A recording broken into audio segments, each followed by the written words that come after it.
Hi, today I'm going to show you how to make a full-size fruit tart using a bit of a cheats method. So here I have a flan dish. You can use one of those ones with a loose base, or you can use anything you like really. And I have my pastry. Now if you've seen my mini fruit tarts recipe, this is the exact same pastry. And if you don't want to watch the video to see how I made it, I'm just going to tell you really quickly. It's 9 ounces of flour, plain flour, also known as all-purpose, 5 ounces of butter, the best quality you have, and 2.5 ounces of sugar. Ideally, you need to use superfine or custard sugar, and a splash of milk. You put it in a food processor and you switch it on, and that makes your pastry. And then you can freeze it, which is what I've done. You just cover it up and freeze it, and you're ready to use it the next time. I've floured my surface, and I'm just going to roll it out. And it's going to get a little bit messy at the sides, but it'll be fine. So I'll roll this out, and then I'll show you how I put it in there, and then just tidy up the edges. So I've rolled it out, and I'm going to transfer this to this. It's definitely going to break, but it's okay because it's pastry and we can patch it up. Now if you don't want to use this method, you can just put the ball of pastry in the middle of your dish and then push it down with your fingers. So this is around about, I'd say just smaller than a 1/2 centimetre thick, so about 4mm thick.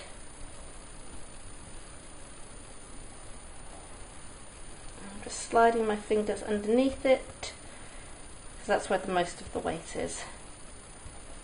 And then, whew, okay. Right, you're thinking, oh my god, that looks like such a mess. And to be fair, it does, but it is all fixable. So all I'm going to do is just push this down so that I get my base, because that's what I'm looking for. I want my base to be nice and even all the way through. It helps with so many things, including cooking time.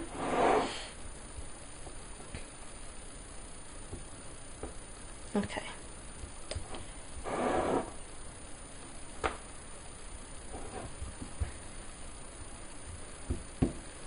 Okay, so that is the hard work done, and I know it looks like an absolute tip, but it really is. Okay, so now I'm going to start filling in the holes, and then I'm going to start doing the sides. So just take pieces and just pat them in. We'll make it look pretty in a bit.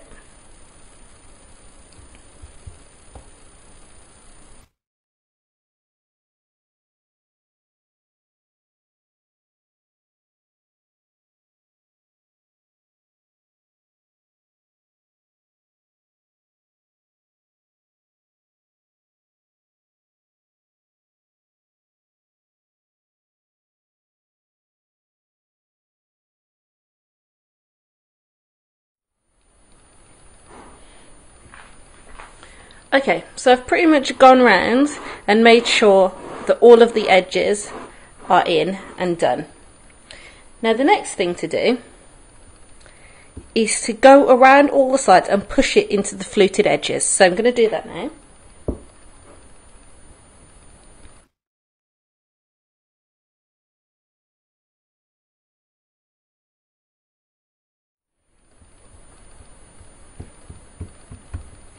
Okay, and the last thing to do is to go around and remove any of the really large excess pieces. But I'm not going to make it look neat at this point, because this is going to shrink, because that's what happens to pastry. And I'm going to cut off the top and make it look neat then. So that is all I need to do. Just double check it's all in, and it's all pushed down properly.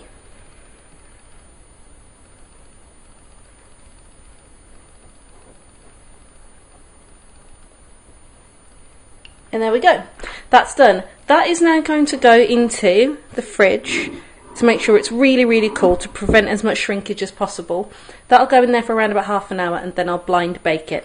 And just so you know what blind baking is, you could just put it in on a really low heat, maybe 150, and just leave it, and all you're looking for is for it to be cooked. You're not looking for a colour change. But one of the really good things to do, that I like to do, You get a piece of greaseproof paper and you screw it up into a ball. And then you lay it flat in here, and then you put maybe pennies or rice or something on top, and then it goes into the oven. And what that's going to do is prevent it from colouring, and it also stops this from puffing up. So that is what I recommend doing, and I'll show you that before I put it in. I've taken this out the fridge. I'm going to put it into the oven now. So all I've got, this is greaseproof baking paper, and I'm just going to put that inside there. I screwed it up first because it makes it easier to handle. Okay, so that's in there, and then literally all you do is pour rice on there.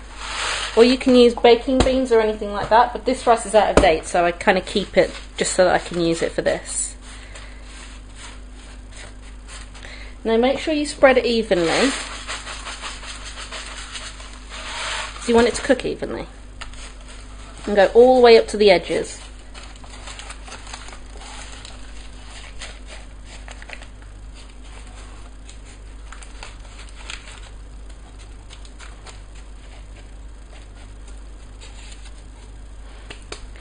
Okay, so that's going to go into the oven now. I'm just going to let it cook really slowly, put it on a low heat. If you try and cook it really quickly, the edges are just going to brown and it's going to be raw in the middle. So my personal recommendation, around about 150 degrees, and then just leave it to cook. Check it after about 15 minutes or so, see how it looks. If it needs a bit more time, put it in. But if it looks like it's cooked like 95%, switch off the oven and leave it in there for 5 minutes, and that'll do the rest, and then take it out. And then leave it to cool absolutely before you start filling it. Okay, so while our pastry is cooking in the oven, we're going to make our filling, and this is another really simple one. Last week's one was cream cheese and cream, so make a cheesecake filling, and this one is going to be custard and cream. This is for people who want the custard kind of taste, but don't want to make creme patissiere. So, in here I have 250 millilitres of double cream, and I'm going to whip it up until it's stiff peaked. So that's going to take a couple of minutes, and I'm using a hand mixer here.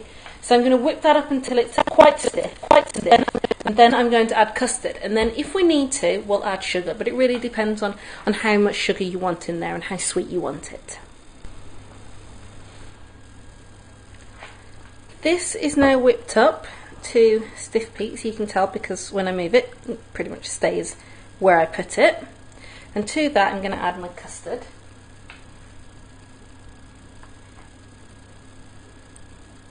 There's nothing particularly special about this custard, it's just regular custard. It's not fresh custard that I'm using today. It is the kind that comes in a carton. You could obviously use fresh custard, I just don't have any on me. Now we're just going to fold that in.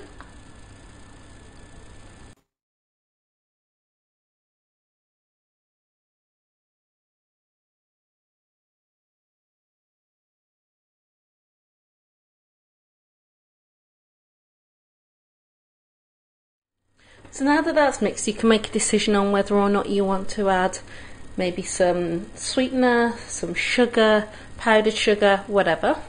I'm going to be using icing sugar. This is also known as confectioner's sugar.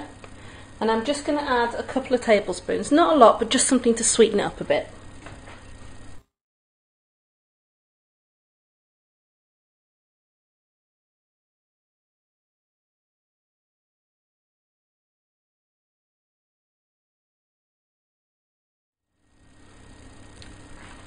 Okay, for me that is sweet enough now, so I can start to construct it. So I'm going to put this to one side.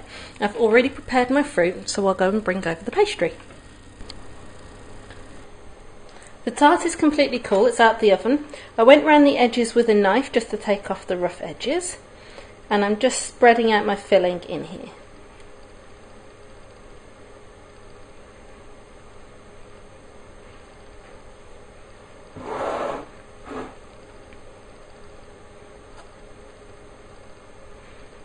It doesn't need to be perfect, but you do kind of want an even amount all the way across.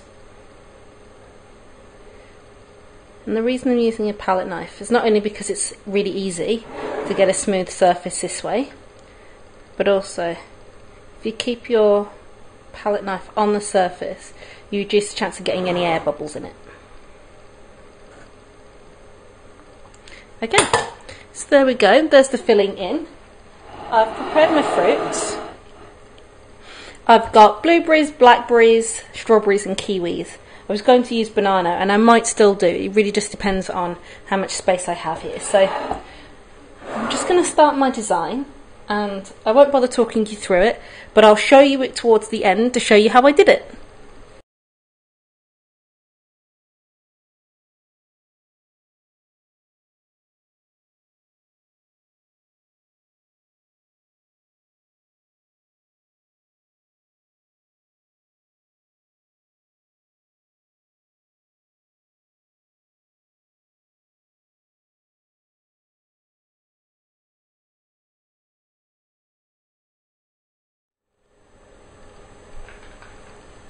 Okay, so there's my fruit tart.